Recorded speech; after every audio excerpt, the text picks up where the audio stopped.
This week, we talk about how before we binged, we marathoned. When I recently recorded with Mothra Mystic and Shidrob Jira, they both talked about how a Sci-Fi Channel marathon in the early 2000s made them fans, or in Rob's case, reignited his fandom. It made me reflect on my own marathon experience. Mine was a little bit different than theirs. Mine centered around the TNT Monster Vision Godzilla Bash marathon in the early 90s, followed by the Mystery Science Theater 3000 Gamera marathons. It made me think, gee whiz, Slick, these marathons are kind of important. Maybe we should talk about them. So that's what we're going to do today. Let me take you back to the year 1994-ish, give or take. My local Blockbuster Video had Godzilla Returns and Godzilla vs. the Smog Monster on VHS to rent, and my local Toys R Us had a handful of movies like King Kong vs. Godzilla, Godzilla vs. Megalon, and Godzilla vs. the Sea Monster. And as I'm becoming a new fan at this point, and I am slowly trying to find whatever Godzilla movies I can get my hands on and wherever I can get them, here comes along TNT with the Monster Vision Marathon. And for context, at this point in the 90s, Joe Bob Briggs is not part of Monster Vision yet. This is just a banner that TNT would run marathons under. And they would do horror movies and monster movies and ultimately Godzilla movies. So the lineup for the TNT Monster Vision Godzilla Bash was a pretty sweet lineup.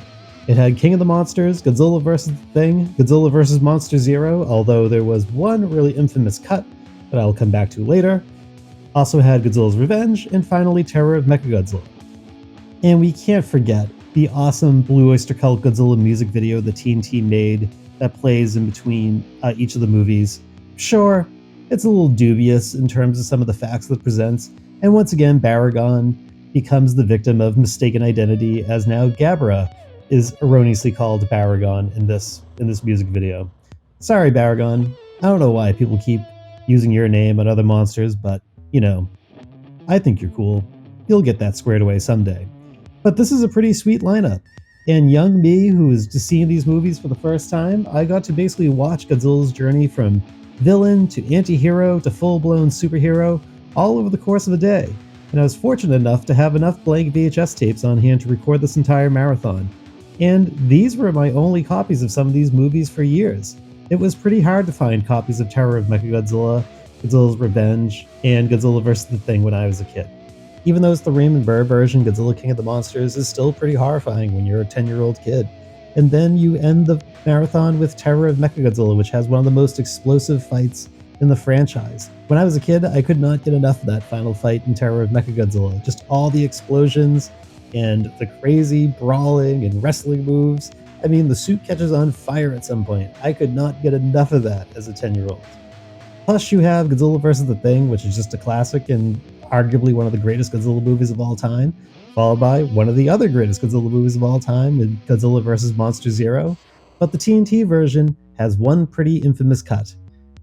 So, with the TNT broadcast of Godzilla vs. Monster Zero, they eliminate a whole bunch of the Planet X scenes, which means you don't get to see the Godzilla Rodan and King Ghidorah fight on Planet X.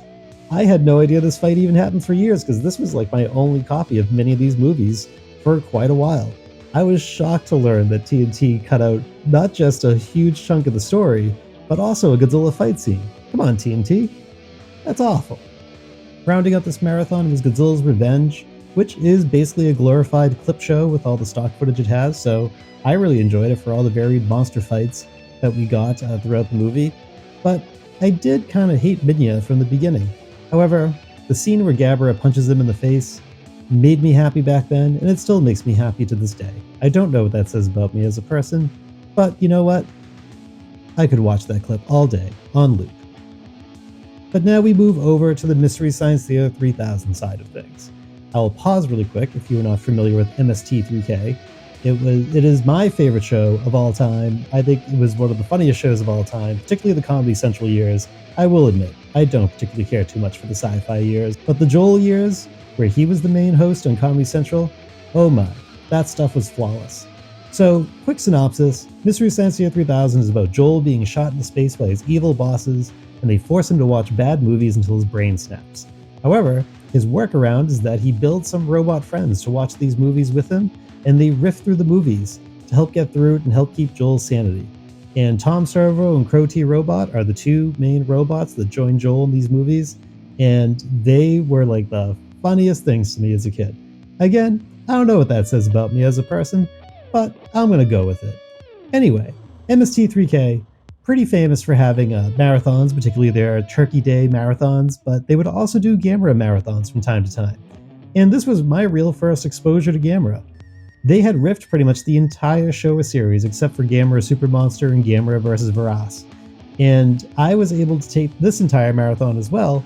And again, these were kind of my only access to Gamera movies because the only Gamera movie on VHS tape around me at the time was the very original.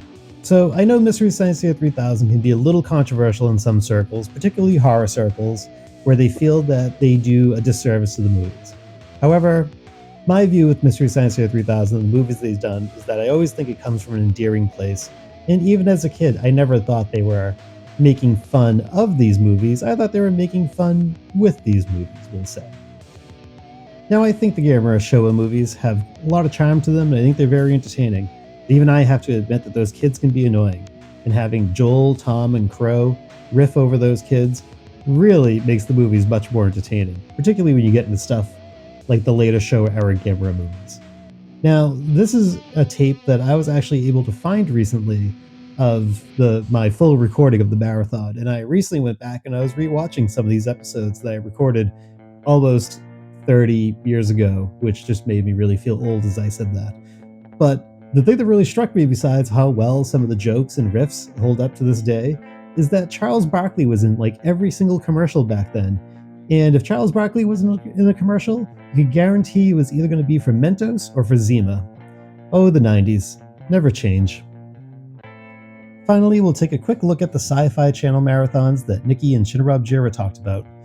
It's an interesting mix of Showa movies and 90s movies done under the banner Stompathon 2001. And on the Showa side, you had Destroy All Monsters and Godzilla vs. the Smog Monster.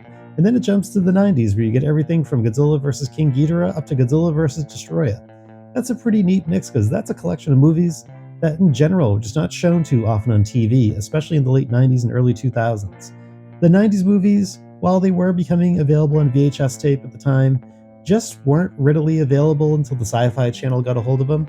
And you also have to keep in mind that at this point in time, Godzilla was kind of faded from the pop culture consciousness. Well, we've gathered some anecdotal evidence through this podcast of at least 2 superfans that this marathon helped create, but it makes us wonder, how many more fans were created by these Sci-Fi Channel marathons? By the same token, how many fans were created by the TNT Monstervision Godzilla Bash marathons? On the MST3k side of things, I can say that made me a Gamera fan that still persists to this day. So there's some value to these marathons that are kind of a product of a yesteryear, as now we live in a day and age where you could download Pluto and basically have access to all the Godzilla and Gamera movies that once were rare treats to find on TV. And while I am nostalgic for these event viewing marathons of yesteryear, I do have to say, it is pretty sweet that we have pretty much everything we want to watch on demand whenever we want to watch it. But the more things change, the more they stay the same, because it's 2024, and Charles Barkley is still in nearly every other commercial on TV, and Zima made a comeback a few years ago. So I don't know, I guess time is a flat circle.